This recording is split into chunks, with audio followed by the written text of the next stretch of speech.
going to be a two-part lecture I'll have on the conquistadors and the so-called conquest of America.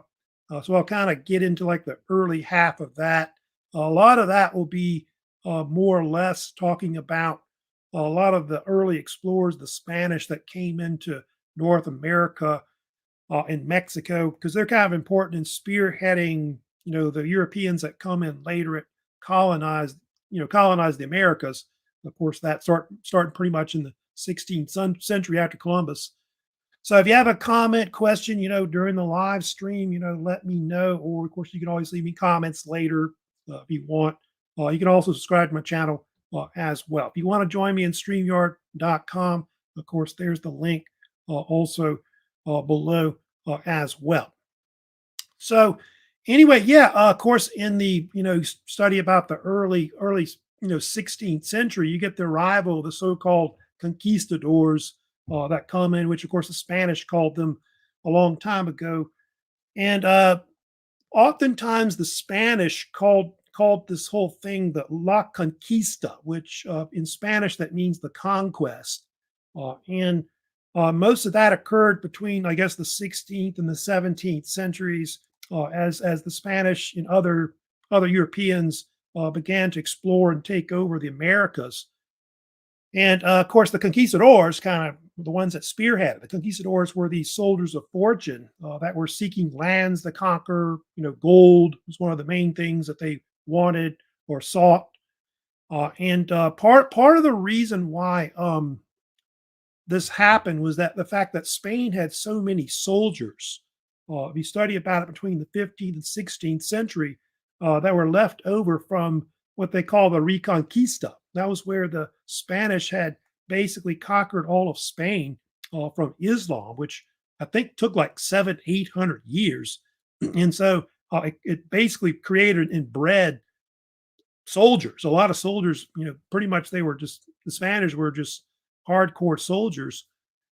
And so these are the men that'll eventually spearhead the whole conquest of the Americas overall. Of course, you see here those two right there, Hernan Cortez, Francisco Pizarro. I think those two are usually considered to be the most famous, the most successful of the conquistadors. Cortez, I think, is more notorious, but Pizarro is pretty ruthless in his conquest of Peru. And then Cortez, was famous for his conquest of Mexico and all that. Now, I'll kind of get into, of course, one of the things that a lot of the, Spanish were fueled by when they, came to the Americas was gold. I think there was a famous quote that Hernan Cortez said once where he said, we Spaniards know a sickness of the heart where only gold can cure. And so that's something that they actually told a lot of the Native Americans, because a lot of the Native Americans didn't really understand like why the Europeans wanted gold so much. Like, what was the deal? They didn't understand the value of it. And so Cortez was saying, we have an illness of the heart and we need gold to cure it. And so that was the excuse basically to do it. But yeah, there were all kinds of legends that really influenced a lot of the Spanish, when they came to the Americas. The legend of El Dorado, which if you want the translation, it means either the golden man or the gilded man. And it was this legend that there was some lost city of gold that existed, they think, in South America. And it was led by this king who they called El Dorado. The actual kingdom, I'm not sure what they called it, but he was named El Dorado. And there was a lot of people that searched for it. I'll kind of show images right here, but there was a man named Francisco de Orellana. You may have heard of him. He was a conquistador in the 16th century. And Orellana was famous for being the first European to explore the Amazon River basin, which he did in the 1540s. I think he reached the mouth of Amazon in 1542. And so he was searching for this El Dorado, or also Cibola, I think is another term they sometimes use for these lost cities of gold there. But of course, Coronado is another figure too that also searched to for lost cities of gold. So I think they call that one Cibola, is another one that's kind of famous as well. But here's an image of, I guess, of the Amazon River basin and all that. Yeah, Sir Walter Raleigh, I think, searched for lost cities of gold in South America. They think in the Amazon, I want to say in 1595 as well. So you had all these different people that searched, for El Dorado and all that. Actually, there's actually near, I think I want to say close to Bogota in Colombia. There's actually a lake there called Lake Guadavita, and they think that that lake might be where they kind of get the whole legend of El Dorado, because they believed it was some kind of lake where the king would, I think he had some kind of ritual where he would cover himself with gold dust, jewels, and he would dive into the pool. And so they think a lot of this gold and whatever washed down to the bottom of it and all that. And so that's kind of where I guess that legend came from that. Of course, they made movies about, El Dorado, The Road to El Dorado. You may have seen that also, which is, I think, came out in 2000 from DreamWorks, which I think was kind of controversial, but they made cartoons about it. I know General Motors Cadillac had Cadillac El Dorado. I guess kind of where the name maybe comes from or whatever. Kind of a nice car there, huh? Convertible. But yeah, they had that too, also as well. They had Cibola, which kind of mentioned briefly about that. That was a similar legend that's kind of, I think, may have originated in, they want to say, the old world. I think going back to like the stories of Herodotus and others, Prester John, and all that. And so they had these legends that there were 7 cities of gold that existed in the New World. I think the Spanish called it Cibola y Quivera or something like that. And so I think Coronado and others, of course, search for it. If you know about that, like we talked about before. Now I'll talk more about Coronado later, about that.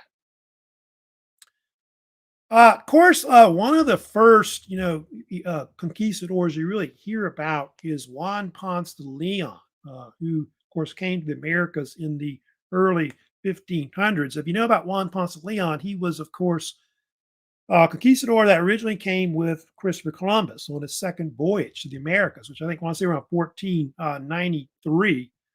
And what he's famous for now, if you know about it, Ponce de Leon is the one that discovered what we now call Florida, which the Spanish originally thought that Florida was an island and not a peninsula, I guess, at the bottom of where the United States is today. And he had helped Columbus conquer Puerto Rico, and then he became like the governor of it. And then he heard about this legend, like the so-called maybe Fountain of Youth. They may have existed to the north, close to where the Bahamas is. And so he took a fleet of ships and he sailed up through the Bahamas, which where Florida is. And he found it like in, I think, April of 1513 is when he discovered it. They do think that he came ashore, by the way, close to where, here's, by the way, an image of the Fountain of Youth right here. Yeah, they do think it's a legend. They think it goes back to the ancient or medieval times. It almost seems like the Holy Grail kind of myth too, where you might drink from like the Holy Grail and have eternal youth or something like that. But these are ideas that have been circulating in, of course, in Europe. But they think it's a legend, and most likely he was probably searching for gold, land, and things like that, and not really that issue. But you can see a map showing you, the actual route that he took up through the Atlantic. And they do think he landed near St. Augustine, Florida, which you see right here. They later on, the Spanish would come back and found that city there in 1565. And it is considered the oldest city, of course, in the United States, of course, on the Atlantic coast there. So it's a kind of well-known city today. So that's up. He's kind of known for, basically Juan Ponce de Leon. Now you also got Vasco Nunez de Balboa. He's another famous explorer and conquistador that also came early on to the Americas. He's kind of around the same time of when Juan Ponce de Leon is starting to explore Florida. He actually would get killed, I think, on a second voyage. Juan Ponce de Leon in 1521, I believe, when he also explored Florida a second time later. But if you study about Vasco Nunez de Balboa, he's famous for discovering the Pacific Ocean, which he did in 1513. He was, if you study about him, he was one of the first Europeans to actually go to Panama in Central America. And he took some men and he crossed the Isthmus of Panama, which connects, I guess, Central America with South America, because he had heard from the natives that there was a ocean or sea that was on the other side, and so he crossed it in 1513, and he would actually call it the South Sea, or I think Mar del Sur, I think was the original name, but they called it Sea of the South or something like that. I think it was the nickname. And then Magellan would later call it Pacific Ocean, I think around 15, I want to say 2021. So yeah, and kind of another image I think I've got right here showing this, but yeah, there's kind of a map of Panama right there. So almost 200 men across the Isthmus of Panama. He also explored the Pearl Islands, which are kind of like south of Panama right there. So you can kind of see why he called it the South Sea, because it was kind of Pacific Ocean was kind of looking southward, of course, from there. And so hence the name being used there. We'll talk later. There's a conquistador that comes with him named Francisco Pizarro. Pizarro later end up in Panama. And he later goes down into South America and conquers, if you know about this, Peru and the Inca Empire, which will be, of course, a little later. Now, another expedition that was kind of famous also early on with the conquistadors that went into North America was the one of the Narvaez expedition that kind of took place between the 1520s and the 1530s. I've got the dates right here. And Pamphilo Narvaez was this conquistador that had helped Cortez conquer Mexico a few years before. And he was given a commission to explore what they call Florida, which is what they call that part of North America, or later what they call, I guess, Spanish Florida, etc. And so he got an expedition together of ships with like about 500 men, and they sailed from the Caribbean up to Florida, basically. And what happened was his expedition got wiped out near Tampa Bay.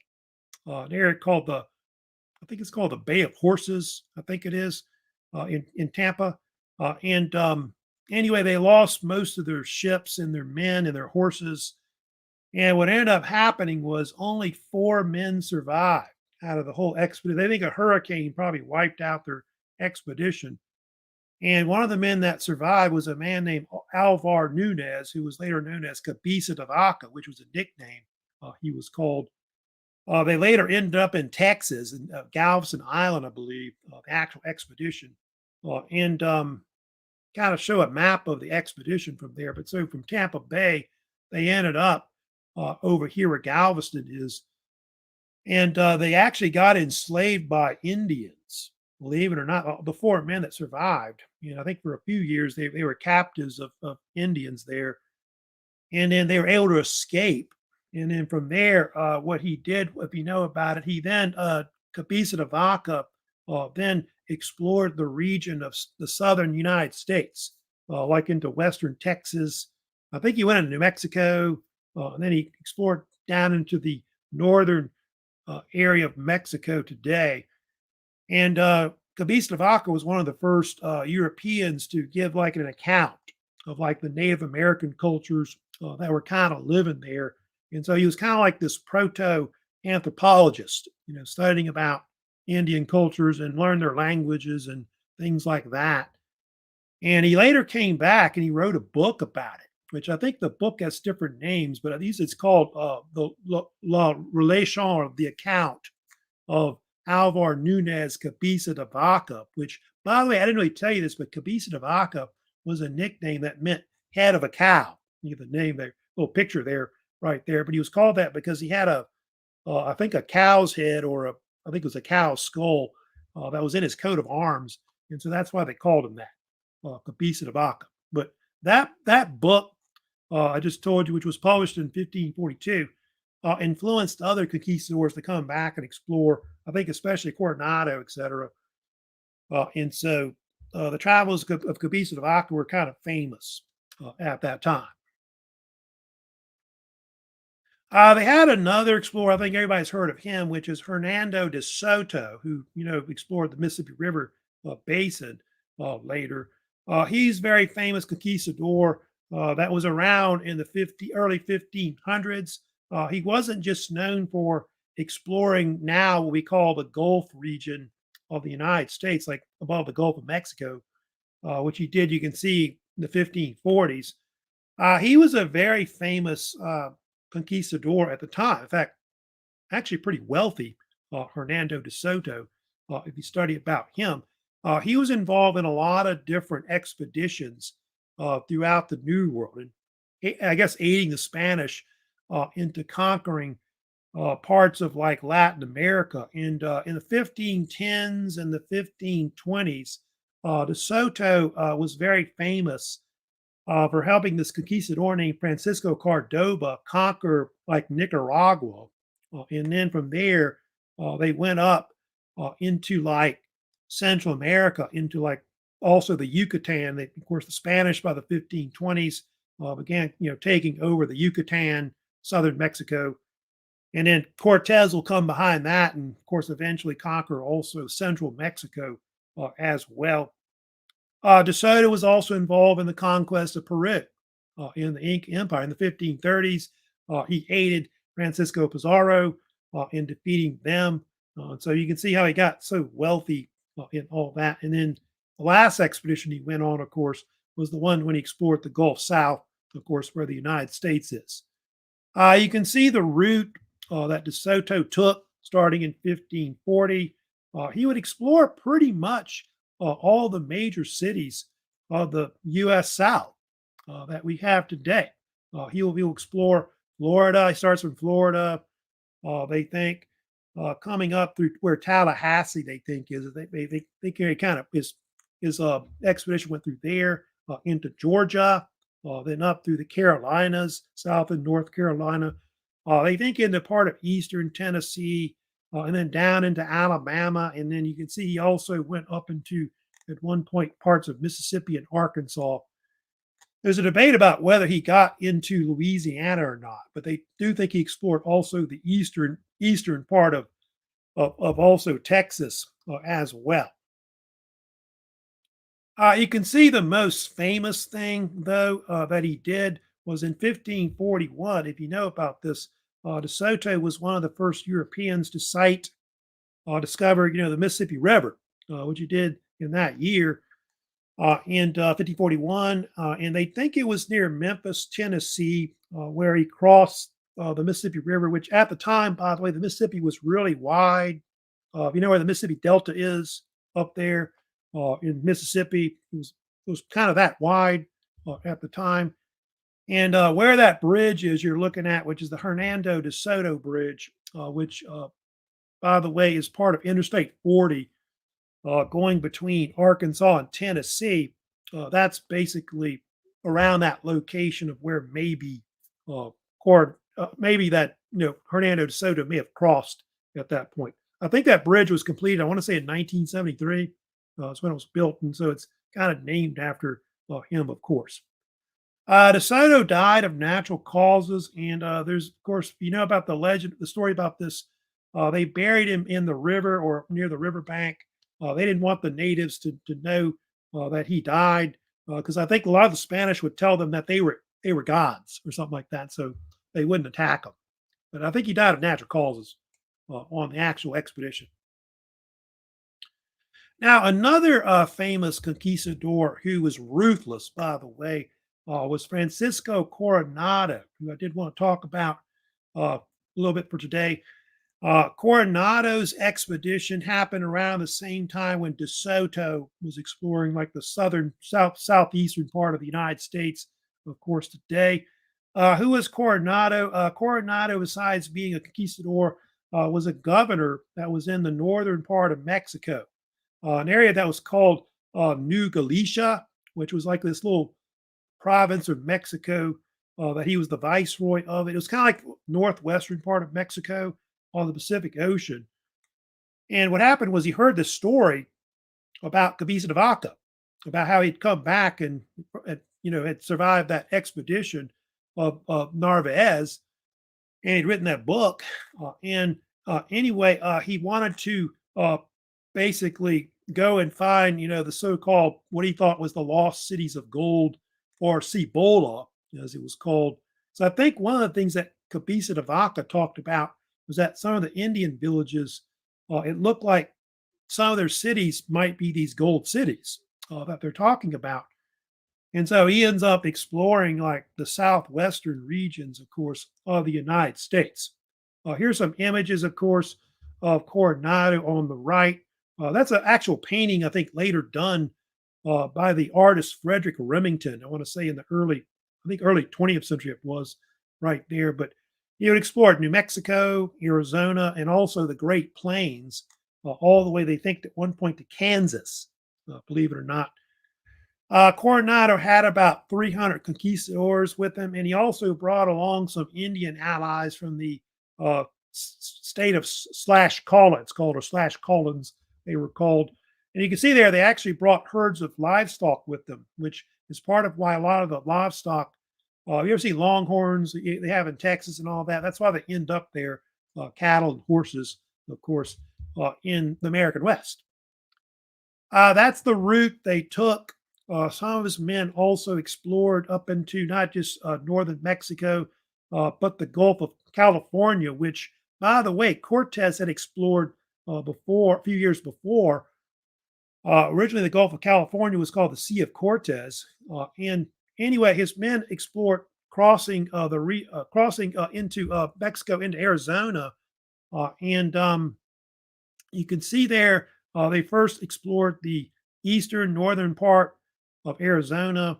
And then you can see they pushed eastward into what is New Mexico now today. And as he pushed eastward or northward, he encountered these Native Americans that were called Pueblo Indians. You may have heard about, which are Native American cultures that are in the Southwest. A lot of them were like the Zuni and the Hopi. You may have heard of, and a lot of them lived in adobe mud huts or houses, which are kind of famous for the Southwest, like these that you're looking at right there. And so he really thought that these peoples were maybe part of these, lost cities of gold, Cibola. And he was pretty ruthless, Coronado, as he conquered, into that area. He forced them to convert to Catholicism. Like if they didn't convert, he sometimes would kill them on the spot. Coronado, I guess death, either convert or die by the sword, that kind of thing. And so, if you see that map there, his men got all the way to eventually where the Kansas River is in Kansas. He actually had this guide with him that was kind of famous. His name was the Turk. He was some kind of Native American Indian. And the Turk kind of, I think they say he led Coronado's expedition on a wild goose chase, taking them away from a lot of the major cities that were, I guess, or villages that were in New Mexico and Arizona. And he got fed up with him and killed him. If you know about this, but you can see in that map there, he does reach at one point, what he calls it Quivera, I think, where basically the Kansas River, where Salina, Kansas is at that point. You can see they actually go through the panhandle of also Texas at one point as they go. The panhandle of Texas and Oklahoma as they go into Kansas and the Great Plains, but they don't end up finding, of course, any gold. Actually, in Arizona, there is a deal, if you know about this, where one of his conquistadors, a man named Garcia Lopez de Cardenas, finds the Grand Canyon, which is part of the Colorado River Basin that's there today. And so that was something that was considered kind of a famous feat, I guess, of Coronado's expedition there. And so those are some of the first Europeans to really sight the Grand Canyon, that big hole in the ground that's there today, which of course is a big tourist destination in the United States. It's about a mile deep. So if you fall off there, you're pretty much going to die. Like I think every year people fall off it and die, pretty much with the Grand Canyon. But Spanish supposedly weren't that impressed with it, even though the views are gorgeous. They were unimpressed because they couldn't find any gold. That was the thing. So they'll later find gold, but probably through mining, things like that. Now, of course, I'm going to talk about next Hernan Cortez. I'm going to, of course, get last thing we'll talk about today on this part one lecture. I'll kind of get into his conquest of Mexico and of course the Aztecs, of course, which is something he became real famous for overall. This, of course, happens in the early 1500s. It takes him about 2 or 3 years to conquer Mexico in the Aztec Empire. He would also later explore parts of northern Mexico as well. Here's an image, of course, of Hernan Cortez. Some people call him Hernando Cortez, but he preferred Hernan. Sometimes you'll see Cortez with a Z, although usually it's spelled with an S primarily. A little bit about him. He was born originally in Medellin, Spain, which is kind of like in the western part of Spain today. And Cortez was not a soldier like most of these conquistadors that went to the Americas. He actually was, I think, going to law school at the time, and he was actually a trained notary. I think he made a living as a notary at one point.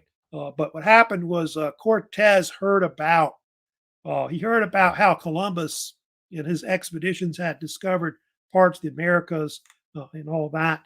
And so that influenced Cortez to go to the New World and, seek his fortune. And so he first went to, I think he went to Cuba first. Actually, he went to Hispaniola first and then Cuba. And I think for a while he was an income in Yandera. He had he was a colonist and owned land in Cuba. But he had his main ambitions, of course, eventually, which was to eventually conquer Mexico, is what he will eventually do.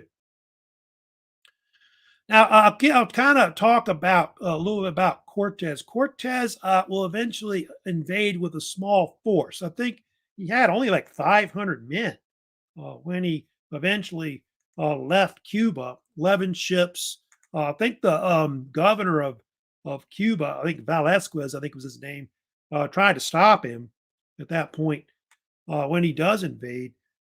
And because I think he didn't have an official commission to go in there and really do it, but he would invade through the Yucatan, and that's when he first encounters like the Aztecs and also the Maya that are there in that part of Mexico. And one of the first things he does when he gets there, he acquires a bunch of slave girls, which there's one that's very famous that he gets, which is a native woman. They called different names. Either Donna Marina, I think, was one of the names that they called her, who would help kind of Cortez conquer Mexico. She would basically be like his interpreter that would help him to, do this.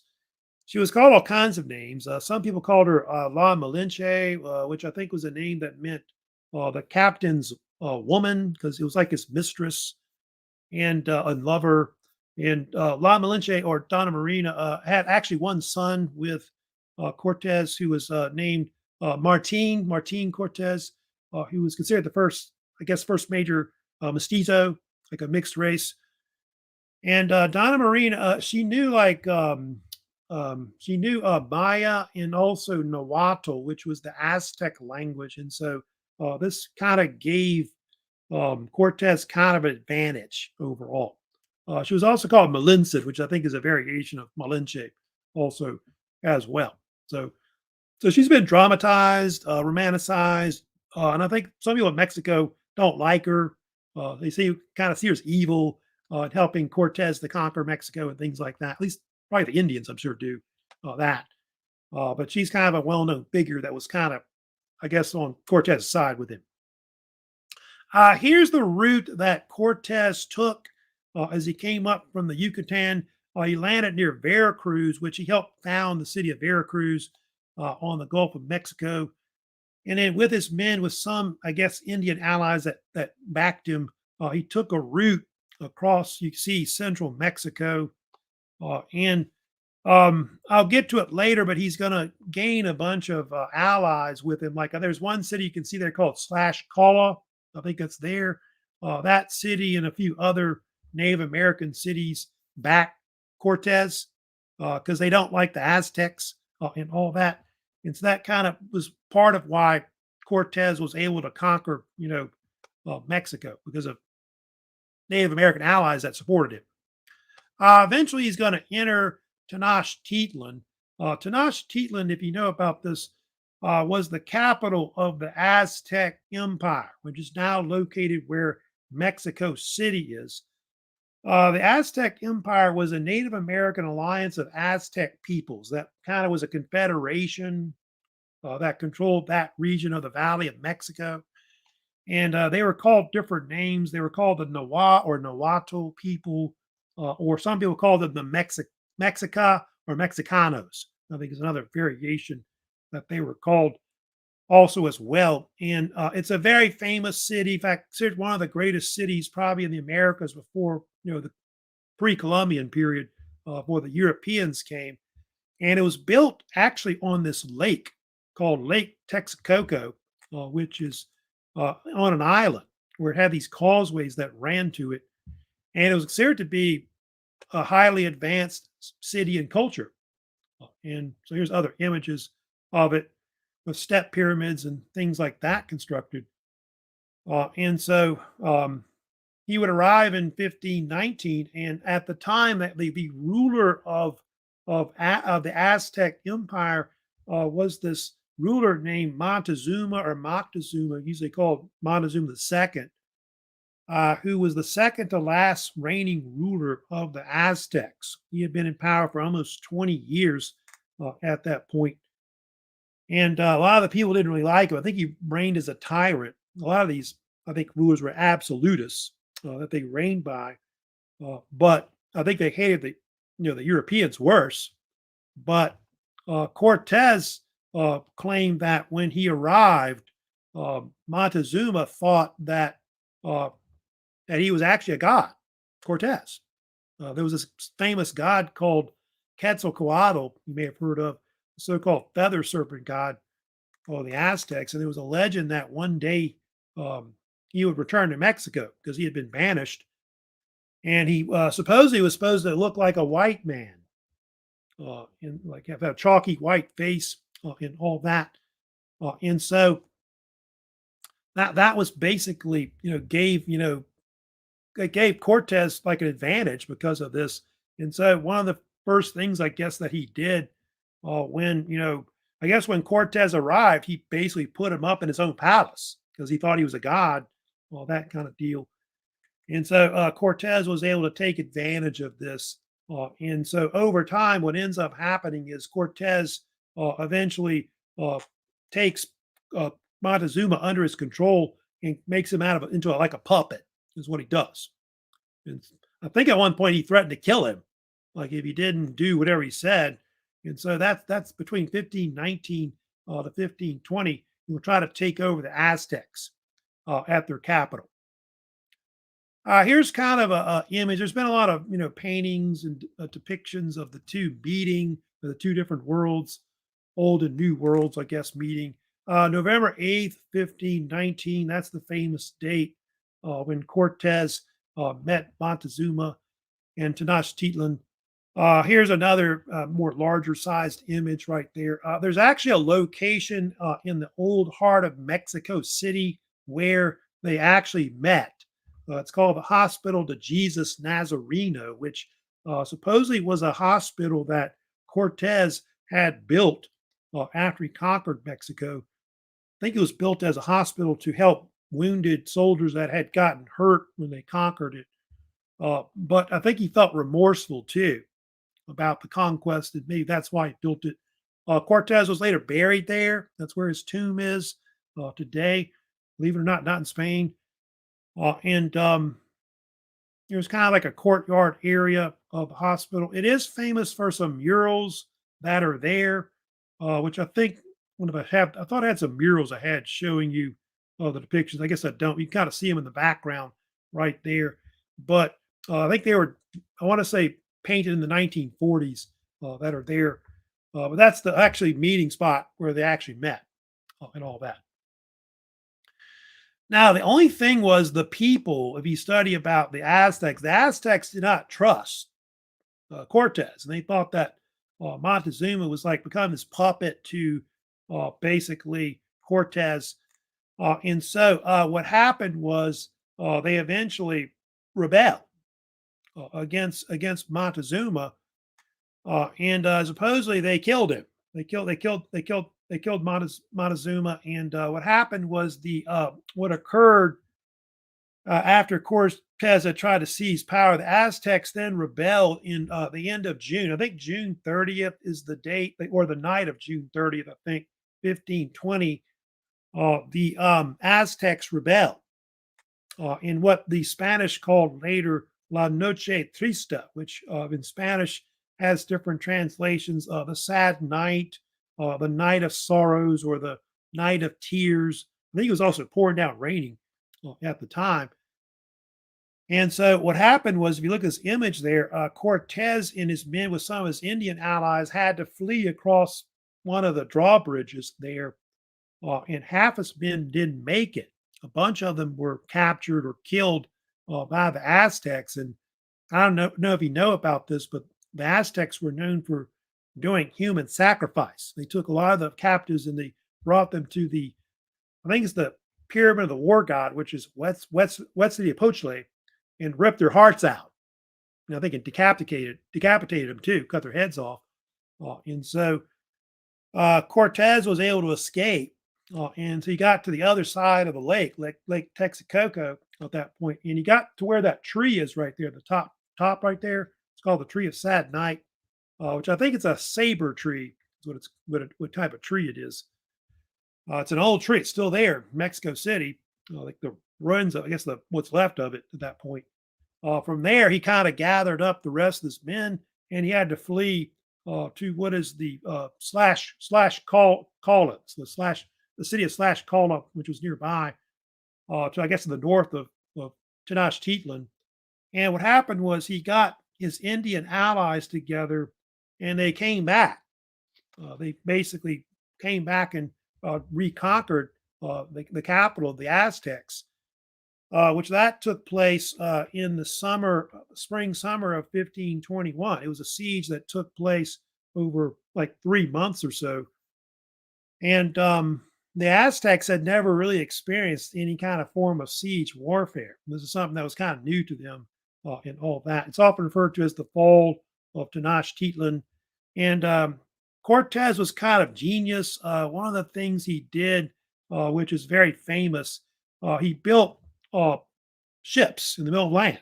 Like he cut down a bunch of trees, and he built, like, I think he called them brigantines, and he dragged them to where the shores of the Lake Texcoco is, laid siege to the city, and basically starved them out. Is what he did.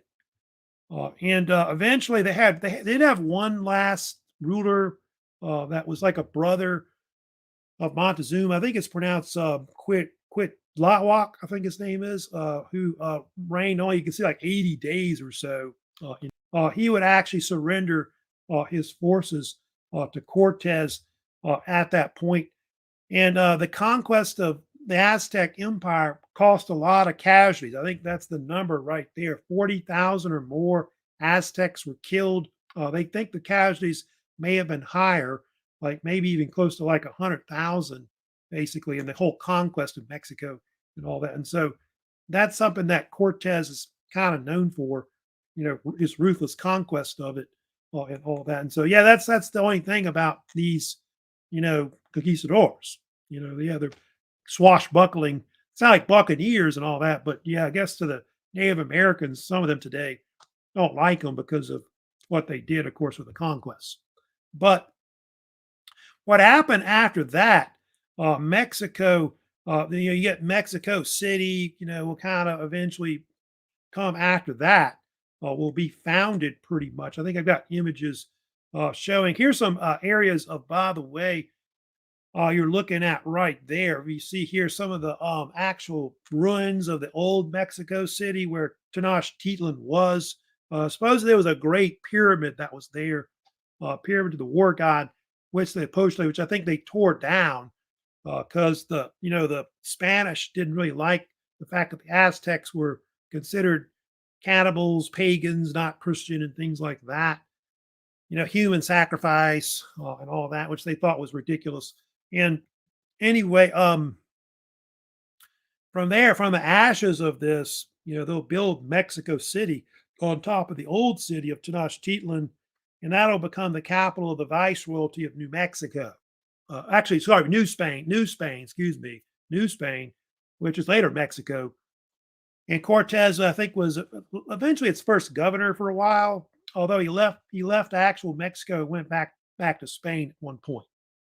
Here's images, of course, of some of the ruins that's Teotihuacan, you may have heard of, which is kind of like to the northeast of I think it's north of Mexico City, and that's actually was an old city that went back.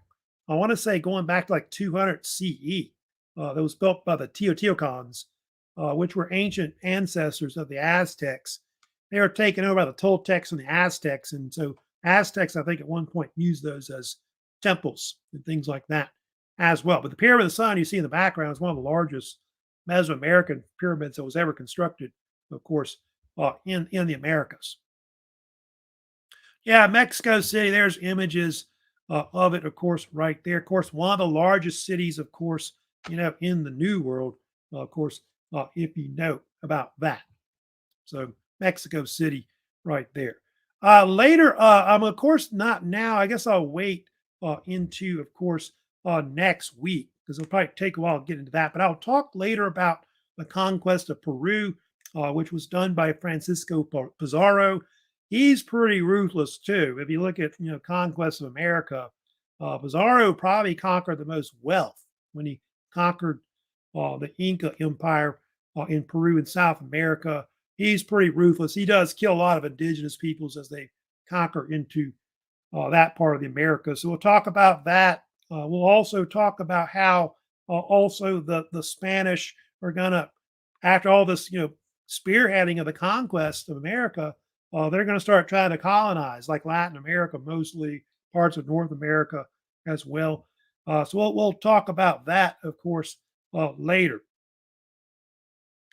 Yeah, that's pretty amazing. Yeah, talking about the wheel. Yeah, they pretty much had obsidian. Was I think used. Pretty much to build everything. Made of volcanic, stone. They didn't have bronze. I think they may have had some copper or bronze, but it was probably used for like jewelry or something like that, and not really like weaponry. Because I'll show a video later. I think on next week about what kind of weapons they had. The conquistadors and all that. I'll show you that later. But they had like steel and guns, cannon and crossbows and things like that on armor, and they had obsidian type weapons, and so obviously they were no match. The conquistadors when they came in, it's always like aliens, invading the world and all that, compared to like Native American cultures that were, of course, here. So don't look like we have any other comments, of course, today. Don't forget, though, I did have that quiz out on the World Exploration or Asia Discovery parts 1 and 2 lectures from part of week 1 and week 2. So I think that'll be due next week. Is when that's going to be. I know we have Labor Day weekend coming up, so no classes on Monday. So I don't have a lecture planned for Monday. So next Wednesday I'll kind of continue. I know with the Conquest of America, that part 2. It'll be later on do that. But I'll later have a quiz on that too, also coming up. But don't forget a few other reminders. You do have that first vocab to kind of work on. I think that's due in week 4. And then Also, don't forget, keep sending me whatever book title you want to do for your book report for the semester. And then also, don't forget to, if you're interested in the Veterans Project, please let me know. And don't forget about those discussion sections in Canvas for also extra credit. So y'all take care and have a great, Labor Day weekend coming up. And if you have any comments about the class, just email me about that as well. So see y'all later, and y'all have a great rest of the week as well.